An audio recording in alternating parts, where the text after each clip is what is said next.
ইয়া হাবিবাল্লাহ, নবী গো,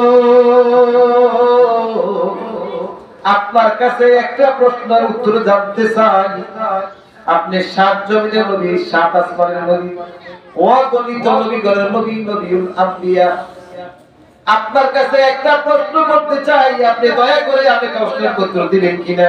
তখন বলছে যে আগে কার হত্যা? বাবা উম্মিহি ওয়া উম্মি, তিনবার কইছে ওয়া উম্মিহি ওয়া উম্মিহি, লাস্টে কইছে কি ওয়া আবিহি। কন্না সুবহানাল্লাহ। মা বাবার আগে বলছে মায়ের খেদমতের কথা, মায়ের হকটা বেশি কথা বলছে। এরপরে বলছে ও আবিহি, ওই বাবার কথা। কন্না সুবহানাল্লাহ। চতুর্থবারের সময় বাবা বলছে বাবার কথা। ডাক দিয়ে কইলেন কারণটা কি? আপনি তিনবারই বললেন ওয়া উম্মিহি ওয়া উম্মিহি ওয়া উম্মিহি ওয়া উম্মিহি, লাস্টে দিয়া বললেন ওয়া আবিহি।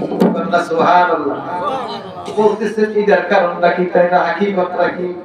হাকিকতটা হইল উনি 10 মাস 10 দিন গর্ভে ধারণ করে ওনার বেশি হকটা হয়, ওনার রক্তটা ওনার মাথার গাম থেকে পা পর্যন্ত কত যে কষ্ট, কত যে উনি জাহার মাহা করে কত কিছু কষ্ট করে এই 10 মাস 10 দিন লইয়া কত কাজে মেরে থাকে, রান্না বান্নার কাজ করে এই 10 মাস 10 দিন গর্ভে রইয়া তোমারে তুমি কি কষ্ট পাও, তোমার শীত লাগে, তোমার কোনো ঠান্ডায় ধরে যায়, এমন ভাবে তুমি সেবা যত্ন করে।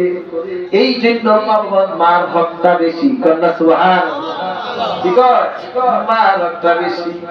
বাবায় জন্ম দেয় ঠিক আছে, জন্মগ্রহণ করার পরে বাবা শিক্ষা দীক্ষার জন্য প্রস্তুত করে, শিক্ষা দীক্ষার জন্য নেওয়া যায়, এরকম করে বাবা নিয়ে যায়।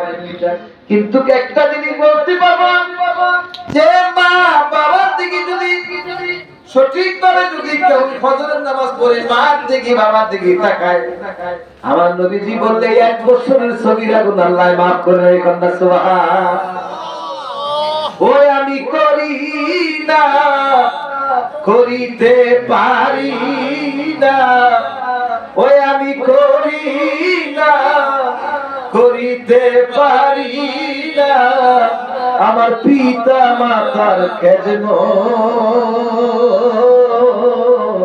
করিয়া নবীর উম্মত, করিয়া নবীর উম্মত। ও আমি করি না, করিতে পারি না, ও আমি করি না, করিতে পারি না, আমার পিতা মাতার খেদমত করিয়া নবীর উম্মত। আলহামদুলিল্লাহ। আলহামদুলিল্লাহ। আজকে দেখেন প্রত্যেকটা মানুষের মাঝে বর্তমান প্রেক্ষাপটে ইয়ং জেনারেশন ছেলেরা মায়ের সাথে দমক দিয়া কথা বলে, ঠিক কিনা? বাবার সাথে দমক দিয়া কথা বলে। যেই বাবা মায় কত কষ্ট করে ছেলের আদর লালন পালন করছে কিনা?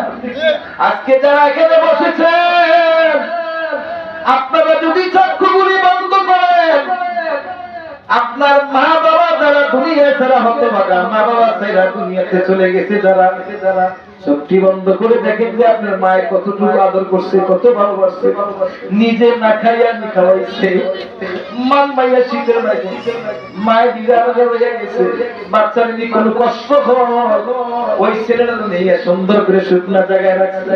কন্যা সুবহানাল্লাহ। আজকে দেখি নাই প্রত্যেকটা বাড়ির মাঝে প্রত্যেকটা জায়গায় দেখতেছি আমরা এই হাল। মায়ের সাথে কিভাবে কি আচরণ করে, উস্তাদের সাথে কিভাবে আচরণ করে, আলেমদের সাথে কিভাবে আচরণ করে, মুরব্বিদের সাথে কিভাবে আচরণ করে, করতেছি কিনা? ঠিক করেনি?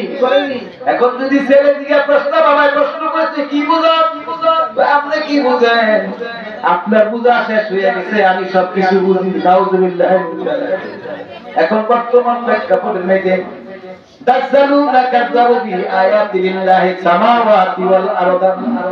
এখন বর্তমানে খানি দরজাল জাহের মুনাফিক বেঈমান আরম্ভ হয়ে গেছে।